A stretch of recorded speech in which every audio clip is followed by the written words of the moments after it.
হাফেজ তাজুল ইসলাম সাহেব, ওনারা ছিলেন আরজাবাদ মাদ্রাসার হাফেজ।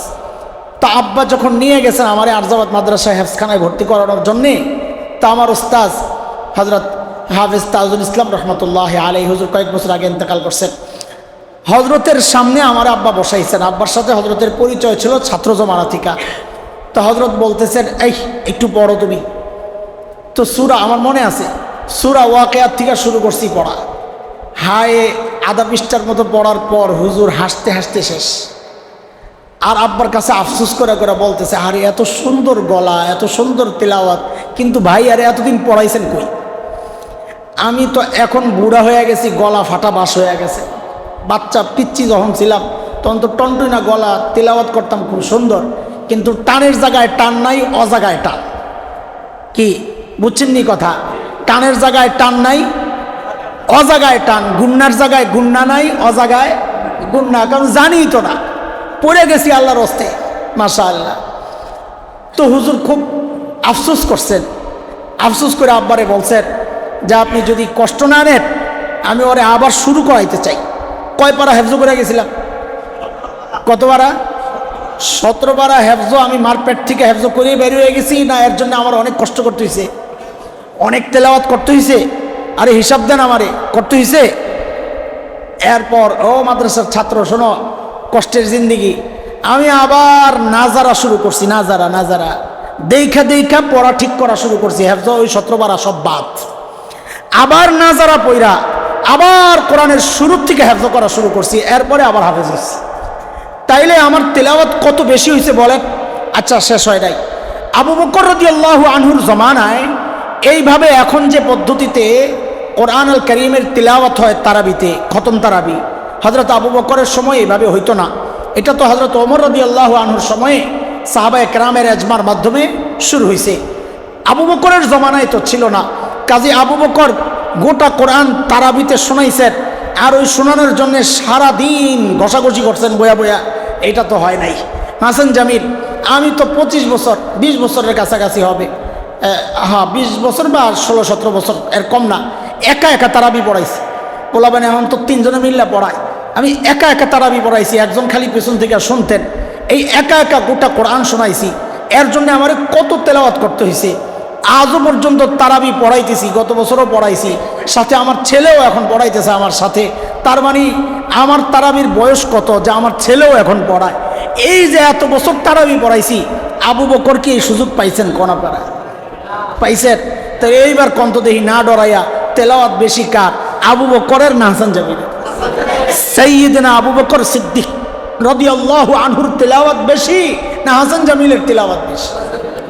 এইভাবে একটা একটা করে আমল যদি ধরেন তো দেখা যাবে আবু বকরের সিরিয়াল অনেক পিছনে আমার চেয়ে, তাই না? লা হাওলা ওয়ালা কুওয়াতা ইল্লা বিল্লাহ। কিন্তু হাসান জামিলের হৃদয়ের কথা হচ্ছে, আহারে এত আমলওয়ালা হাসান জামিল না হইয়া যদি সাইয়্যিদনা আবু বকর সিদ্দিক রাদিয়াল্লাহু আনহুর পায়ের একটা ধুলা হইতাম আমি আরো দাম পাইতাম। এত বড় হাসান জামিল না হইয়া আবু বকরের জুতার ধুলা হইলেও আমি নিজের আরো বেশি ইজ্জতওয়ালা মনে করতাম। কোথায় আবু বকর, কোথায় হাসান জামিল? এই যে আবু বকর এত দামি হইছেন আমল বেশির কারণে না, আল্লাহর নবী সাল্লাল্লাহু আলাইহি ওয়াসাল্লামের সাথে একসাথে ওঠা বসা সুহবতের কারণে, নবী আলাইহিস সালামের দোয়ার কারণে, নবী আলাইহিস সালাতু ওয়াস সালামের জন্য ত্যাগ স্বীকারের কারণে ঈমান যা ছিল পাক্কা ছিল, তাকওয়া যা ছিল পাক্কা ছিল। ঈমান আনছেন তো গুনাহ করেন নাই, এই মানুষ হচ্ছেন আবু বকর। দোস্ত মুহতারাম, বলতেছিলাম আল্লাহ তাআলা বলেন, ও আমার বান্দারা, যদি তুমি গুনাহ ছেড়ে দাও, গুনাহ ছেড়ে দাও, তো আমি ওয়াদা করতেছি তোমাদেরকে তোমার অতীত গুনাহ আমি মিটাইয়া দিব এবং আমি তোমার আমলের বিনিময় আমি বাড়াইয়া দিব। বলতেছিলাম যে আমাদের আমল সাহাবায়ে কেরামের আমলের মতো তো হবে না, ওই রকম খাঁটি তো হবে না, কিন্তু আমাদের বিশ্বাস আমাদের এই সময়ে কেউ যদি গুনাহমুক্ত থাকে আল্লাহ তার আমল নামায় রেট বাড়াইয়া দিবেন, 10 টাকার জায়গায় 100 টাকা দিয়ে দিবেন। এইটা কেন? এটাও একটা বুঝেন আপনারা, না বুঝাইলে তো পরে ঝামেলা। আমাদের যে এলিটগঞ্জ আছে না, আল্লারগঞ্জ, আল্লারগঞ্জ চিনেন তো? এই যে ফেব্রুয়ারি এই সময় বেশি টমেটোর ফুল সিজন থাকে, তখন টমেটো ওইদিকে রাস্তার দুই পাশে দেখছেন না অনেক টমেটোর চাষ হয়। তো মাঝে মধ্যেই আমার খুব ভাল লাগে এটা তাজা জিনিস কিনা, শখ লাগে। তো রাস্তার পাশে টমেটো ওরকম স্তূপ দিয়া থাকে এই ইয়ার মধ্যে, বিভিন্ন ওই যে কি বলে বক্সের মধ্যে। তো মাঝে মধ্যে যায় জিজ্ঞেস করতাম যা কেজি কত। তো মাঝে মধ্যে জবাব আসতো কি যত দেন তত। মানি বুঝছেন, মানি হইলো আমি বিপদে আছি, নিয়ে আমারে বাঁচান। তো কেজি কত পড়তো? 5 টাকা 6 টাকা কেজি পড়তো। আচ্ছা আপনাদের এই মুরাদনগরের কি অবস্থা? 8-10 টাকার মধ্যে টমেটো কখনো আসেনি? আসে না। ফুল সিজন যখন থাকে 10 টাকায় আসে না? আসার কথা তো, এলিটগঞ্জ তো কাছেই, আসার কথা। আচ্ছা যখন সিজন থাকে না টমেটো, তখন টমেটো কত কেজি থাকে? 100 ধরেন, 100-র উপরেও যায় ঢাকায়। আচ্ছা আপনারা বলেন এই যে 100 টাকার টমেটোটা, খেয়াল করেন, এই 100 টাকার টমেটোটা ফ্রেশ না ভেজাল? ভেজাল। মাথায় এত বুদ্ধি, ভেজালটা খাইছি 100 টাকা দিয়া। ওই যে 10 টাকায় যেটা কিনলাম আইলারগঞ্জ থেকে, এইটা ভেজাল না ফ্রেশ? কত দেখি ফ্রেশ। তার মানে ফ্রেশটা খাইলাম 10 টাকায়। হ্যাঁ এই নি কথা। ও ভেজালটা খাইছি কেন? কারণ হচ্ছে সিজন আর অফ সিজন। কারণ কি? সিজনের জিনিস হয় দাম কম না, এটা একুরেট। অফ সিজনে জিনিস ভেজাল হইলেও দাম কি হয়? আরে কথা বলেন না। অফ সিজনের জিনিস ফ্রেশ না ভেজাল? দাম কি? সিজনের জিনিস ফ্রেশ না ভেজাল? দাম কি? কম না, একুরেট। এটাই আসল দাম। এটাই আমাদের আসার জায়গা। ও আল্লাহ, সাহাবায়ে কেরাম তো সিজনে আসছে, নবী আলাইহিস সালামকে দেখে আমল করছে। ওটা ছিল ইবাদতের সিজন। আমরা তো আসছি ফিতনার জমানায়, শেষ জমানায়। আমরা আসছি অফ সিজনে। কাজে আমাদের আমল একটু ফরমালিনওয়ালা ভেজাল থাকলেও রেটটা কিন্তু বাড়াইয়া দেওয়া লাগে। বুঝেননি কথা? আরে আশা করা কি এটা ভুল না ঠিক আছে জায়গা মতো? বলে এটা কেমনি ঠিক আছে, আবার তো ভেজাল লাগাইয়া দিবেন। না, হাদিসে ইশারা আছে। নবী আলাইহিস সালাম বলেছেন, মান তামাসসাকা বিসুন্নতি ইনদা ফাসাদি উম্মতি ফালাহু আজরু শাহীদ আও কামা ক্বালা আলাইহিস সালাতু ওয়াস সালাম। মিয়া বাদ দিছি ইচ্ছা করে, আবার তোরা মনে করিস না আমি ভুলে বাদ দিছি। মিয়া সহ দুর্বলতা আছে হাদিসে। নবী আলাইহিস সালাম বলেন, যে ব্যক্তি শেষ জমানায় সুন্নত আঁকড়ে ধরবে। কোন জমানায়? সাহাবীদের জমানা। এটা বলেন সাহাবীদের জমানা কোন জমানা? শেষ জমানা। আমরা আছি শেষ জমানায়। কারণ শেষ জমানার যে আলামতগুলো নবী বলেছেন অনেক প্রকাশ পাওয়া গেছে। তো শেষ জমানায় আল্লাহর নবী বলেন, যারা সুন্নতকে আঁকড়ে ধরবে আল্লাহ তাআলা তাদের আমল নামায় শাহাদাতের কি দিয়ে দিবেন? আমি একটু শব্দটা শুনতে চাইতেছি। শাহাদাতের সওয়াব দিয়ে দিবেন। সাবাস, মাশাআল্লাহ। অনেকে ভুলে বলে ফেলেন আল্লাহ তাআলা তাদেরকে শাহাদাতের মর্যাদা দিয়ে দিবেন। না, হাদিসের শব্দ আজর মানে মর্যাদা না, আজর মানে সওয়াব।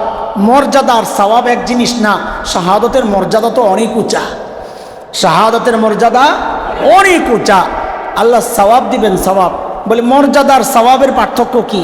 আরে কোন দিক দিয়ে যাবো, খামাখা ভেজাল লেগে যায় খালি। না বুঝাইয়া দিলে আবার পরে করবেন প্যান যে বুঝলাম না কথাটা। মাননীয় প্রধানমন্ত্রী যেই বেতন পান বাংলাদেশ সরকারের পক্ষ থেকে, কথার কথা এটা বোঝানোর জন্য বলা, ধরেন 2 লাখ টাকা। ওই আমাদের বেতন খুব বেশি হয় না, ধরেন 2 লাখ টাকা। আচ্ছা আপনারা বলেন তো, এর চেয়ে বেশি বেতন পায় বাংলাদেশে এমন কেউ আসেনি?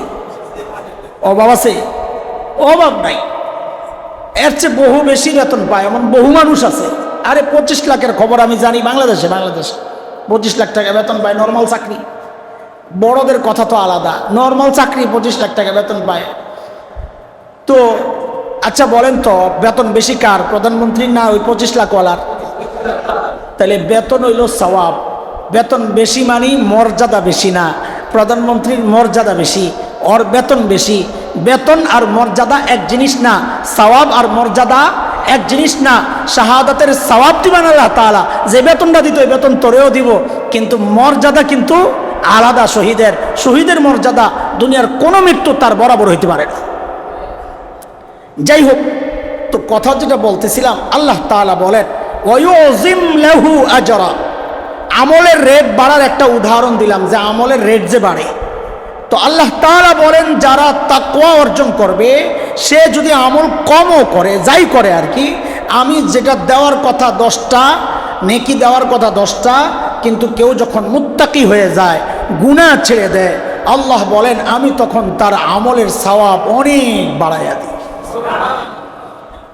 তাকওয়ার কয় লাভের কথা বললাম? চারটা ভুলে গেলে হবে না। কয়টা? 1 নাম্বার, আল্লাহ বিপদ থেকে বের হওয়ার রাস্তা বের করে দেন।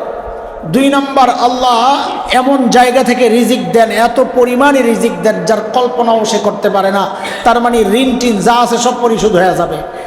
3 নাম্বার, আল্লাহ তাআলা তার পেছনের গুনাহগুলো মাফ করে দেন। 4 নাম্বার, আল্লাহ সুবহানাহু ওয়া তাআলা কি করে দেন? তার আমলের রেট।